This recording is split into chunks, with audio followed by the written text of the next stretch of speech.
Hello friends, healthy pinch में आपका स्वागत है। तो आज हम बात करेंगे एक ऐसे विटामिन डेफिशिएंसी के बारे में जो है तो बहुत कॉमन, पर लोग इसे सीरियसली बिल्कुल भी नहीं लेते। तो हम बात कर रहे हैं विटामिन डी डेफिशिएंसी के बारे में, जिससे कि हाइपर विटामिनोसिस डी भी कहा जाता है। विटामिन डी हमें पर्याप्त मात्रा में हमारी बॉडी में मिले, ये बहुत ही ज्यादा जरूरी हो जाता है, क्योंकि इससे हमारी हड्डियां स्ट्रॉन्ग होती है और तो और ये काफी सारे कैंसर से हमें बचाता है। तो चलिए आज जानते हैं कि आखिर विटामिन डी डेफिशिएंसी क्या होती है, ये क्यों हो जाती है और इससे कैसे बचा जाए। तो चलिए शुरू करते हैं।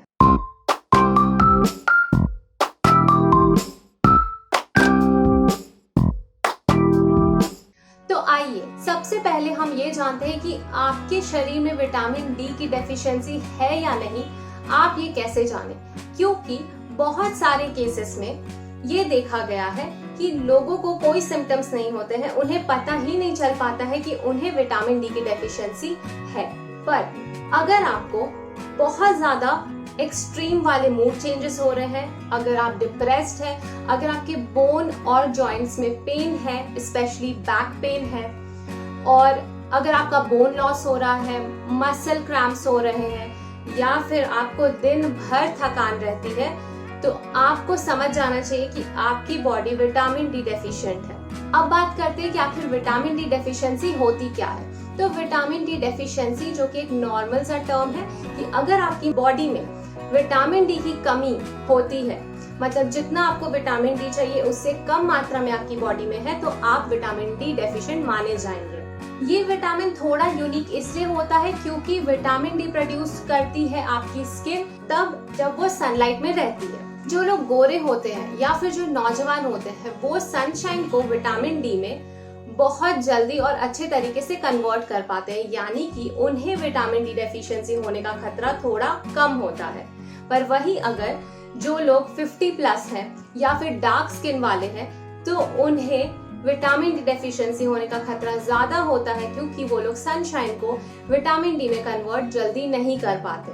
उन्हें ज्यादा देर सनशाइन में रहने के लिए कहा जाता है, जिससे कि उनके विटामिन डी की मात्रा पूरी मिल सके। विटामिन डी क्यों इतनी इम्पोर्टेंट होती है? विटामिन डी हड्डियों को मजबूत करता है। अगर आपकी हड्डियां बचपन से ही बहुत ज्यादा वीक एंड सॉफ्ट है, तो आपको रिकेट्स जैसी प्रॉब्लम का सामना करना पड़ सकता है, यानी कि आपका विटामिन डी कम होने के कारण आपको रिकेट्स जैसी समस्या आ सकती है बचपन से ही। कैल्शियम को एब्जॉर्ब करने में विटामिन डी काफी मदद करता है, तो अगर आपका विटामिन डी कम है तो आपका कैल्शियम भी कम ही होगा। इसलिए कहा जाता है कि अगर आपका कैल्शियम कम है तो आप विटामिन डी भरपूर मात्रा में लें, जिससे कि आपका कैल्शियम भी सही हो जाए। पैराथायरॉयड ग्लैंड्स हर मिनट कैल्शियम को ब्लड में बैलेंस करने का काम करते हैं। अगर आपकी मात्रा में पर्याप्त मात्रा में कैल्शियम ना मिले, तो पैराथायरॉयड ग्लैंड्स आपके स्केलेटन से कैल्शियम को लेने लगते हैं, जिसके कारण आपको कैल्शियम की कमी होने लगती है।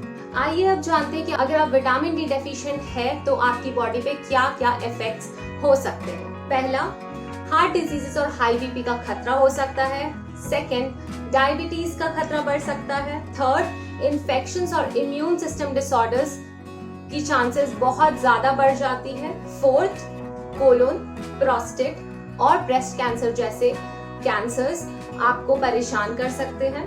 फिफ्थ, मल्टीपल स्क्लेरोसिस का भी खतरा आपको बना रहता है। विटामिन डी के सोर्सेस क्या है? Very simple. First is 15 to 20 minutes of sunlight, यानी कि 15 से 20 मिनट अगर आप सन के साथ समय बिताएंगे तो वो आपके लिए बहुत ही अच्छा है। हफ्ते में 3 बार इसे जरूर करें। काफी सारे फूड आइटम्स में भी विटामिन डी पाया जाता है, जैसे कि egg yolks, milk, yogurt, cod liver oil, salmon, swordfish, cheese, tuna, salmon, sardines etcetera. तीसरा है, आप सप्लीमेंट्स ले सकते हैं विटामिन डी के, जो कि आपको मोस्टली हफ्ते में 1 ही बार लेने होते हैं। आइए अब बात करते हैं विटामिन डी के कॉजेस के बारे में। अगर आपको सिस्टिक फाइब्रोसिस, क्रॉन्स डिजीज या सेलियाक डिजीज है, तो आपके इंटेस्टाइन्स विटामिन डी को एब्जॉर्ब नहीं कर पाते हैं, जिसके कारण विटामिन डी की डेफिशिएंसी आपको हो सकती है। अगर आपकी कभी भी वेट लॉस सर्जरी हुई है तो आपको बहुत ही चौकन्ना रहना चाहिए और हमेशा 3 मंथ्स में आपको विटामिन डी डेफिशिएंसी का टेस्ट कराना चाहिए, क्योंकि वेट लॉस सर्जरी कराने के बाद आपको विटामिन डी डेफिशिएंसी होने का खतरा बना रहता है।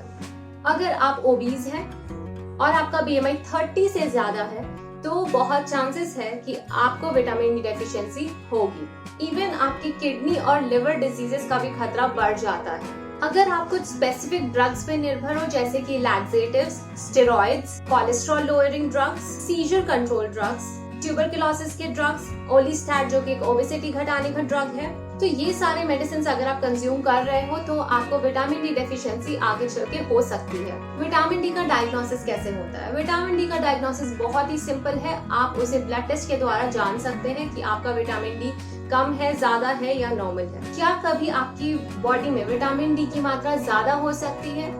जी हाँ, हो सकती है, पर ये बहुत ही ज्यादा रेयर सिचुएशन मानी जाती है। और अगर ये कंडीशन होती है तो इसे हाइपर कैल्सीमिया कहा जाता है और इसके सिम्टम्स होते हैं nausea, loss of appetite, increase in thirst and urine, constipation, weakness, confusion and ataxia, यानी कि बोलते टाइम स्टम्बल होना।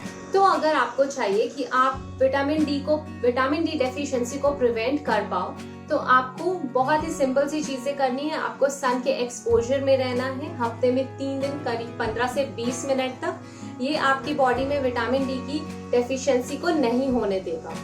और आपको ये भी ख्याल रखना है कि आप गोरे हो या डार्क स्किन हो, आपकी एज कितनी है, उस हिसाब से आप अपना टाइम ज्यादा और कम कर सकते हैं। उसके अलावा ऐसे फूड्स जो कि विटामिन डी रिच हैं उन्हें आप अपनी डाइट में शामिल करें। मैंने पहले ही वो सारे फूड आइटम्स लिस्ट कर दिए हैं। तो दोस्तों, विटामिन डी की डेफिशिएंसी को कभी भी हल्के में ना लें, क्योंकि ये आपको फर्दर डिजीजेस दे सकती है। इसीलिए अपनी सेहत का ख्याल रखें। और अगर आपको ये वीडियो पसंद आई हो तो इसे लाइक जरूर कर दें, चैनल को कर दें सब्सक्राइब और बेल बटन भी दबा दें, ताकि नेक्स्ट वीडियो की नोटिफिकेशंस आप तक सबसे पहले पहुंच पाए। वीडियो को ज्यादा से ज्यादा अपने फ्रेंड और फैमिली सर्कल में शेयर करें और लोगों का भला करें। तो मैं मिलूंगी आपसे अगली वीडियो में, तब तक के लिए हेल्दी रहे, खुश रहे।